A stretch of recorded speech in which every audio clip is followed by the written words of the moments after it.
Adam, before we get out of here, I do kind of want to, again, we might be in front of some new people now. We might be in front of some new eyeballs, even as we're kind of moving into the video side of things here. Can we just, and look, hey, we're 6 months and change into the year. So now's as good a time as any to kind of give a kind of a state of the union, where we're at, where things are legal, what is legal in certain places, and what we're kind of looking at for the rest of 2020 here. Thanks, Matt. I appreciate the opportunity to do that. We're just past 2 years from the New Jersey market kicking off. And even though Delaware got in first, New Jersey sort of giving us the real nascent birth of the U.S. sports betting industry beyond Nevada. And it has moved with quickness from that time. If you go to Legal Sports Report right now, we run down for you every state in the union that has sports betting. We tell you about the industry they have. We tell you about the ones that are considering sports betting. And we have legislation coverage of all of those as well.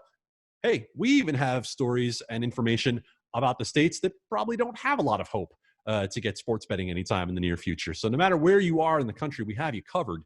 You're looking at 21 states that have some form of legal sports betting industry in the works at this point. Roughly half of those have some sort of online sports betting available as well. So, looking at nearly 40% of the country, 40+% actually, of the country with sports betting in just 2 years, the momentum for legalizing the activity is clear throughout the country. You're probably looking at least one more state, Ohio, likely to legalize at some point later this year. And that, of course, would be a big domino to drop in the sort of progression of states in the U.S. We know Michigan is coming later this year, Tennessee as well. We just talked about Virginia. The Illinois market got a big boost from Governor Pritzker's executive order striking down in-person registration requirements, at least for the duration of the pandemic emergency. So not only have we seen the growth over these first 2 years, but when you look up at the next couple of years, it might not be as many states that will come into U.S. legal sports betting in a regulated environment, but there are some big ones out there. We saw momentum in California this year, and we know the tribes in California are pushing to get sports betting on the ballot in 2022. So overall in the U.S., obviously the COVID-19 pandemic slowed down the momentum for legal sports betting as well, but I wrote about this on the anniversary of PASPA. I don't think it's the worst thing for the market to have a chance to pause for a second and say what's working, what's not working, and as we get into the next round of legislation and regulation here, what do we need to focus on in order to keep this market not just healthy for the short term over the next 2, 3, 4 years, but for this to be viable over the long haul? Dustin, an inevitability, it seems like, come November is my home state of Louisiana getting going there. They passed DFS, and looks like that we will probably have sports betting as well legalized. When we take a look at some of the states, we do turn to you for pessimism here, Dustin. We do Everybody want to does. do that. So absolutely, where's going to be the biggest disappointment here over the next 6 to 8 months? Where are we going to find that bit of disappointment? The people ask me most about the largest states, obviously, because the most people live there. New York has physical sports books, but no online betting yet. I just don't think we're going to see New York in the next year, even 2 years. It looks so difficult to get it there. And then the other 3 states we're always talking about: California, Texas, and Florida. It looks hard to see any of those states are going to legalize in the real short term. California, we obviously covered a lot of that. What's going on this year with the legislative effort there? It fell apart. Looks like we're looking at 2023 at the earliest. Florida, I'm not betting on them doing it anytime soon. Texas they only meet every 2 years, the legislature.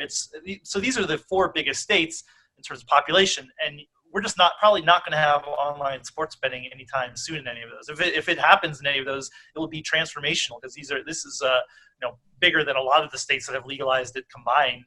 So if any of these ever turn green in terms of having online sports betting, it's a game changer for sports betting in the United States. And Adam, I want to get your real quick take here. We had a virtual conference go on this week. Of course, people can't meet in in person anymore with the things that are going on here. Any takeaways from any of the stuff that you saw? And, other than the fact that our very own Dustin Gouker did moderate one of the panels. Oh, and that was by far my favorite panel. Clearly, I listened to every word hanging on the edge of my seat, including not just words, but sounds from grandfather clocks and all sorts of other interesting things that we got out of that panel. No, joking, of course, Dustin did a great job with that. I think the most interesting thing we've seen thus far has been the first real comments from Penn National about its relationship with Barstool in the wake of yet another controversy around Barstool and its, racism and homophobia and misogyny and the other accusations that have been regularly lobbed at it. And you had Jay Snowden talk from the Penn National side about the fact that essentially, you know what, we've done this research. I've talked to Dave Portnoy myself, and I feel comfortable. These were attempts at humor, that some of them didn't age well, et cetera, et cetera. I will take my reaction in two different directions. One, I'm glad Jay Snowden finally decided to say something about this, because Penn National have been trying to wish this away for the last couple of weeks. They were declining comment to us, essentially saying, well, go back to what Barstool had to say, which is frankly a cop-out in terms of what their reaction probably should be for a company that they could eventually own half of.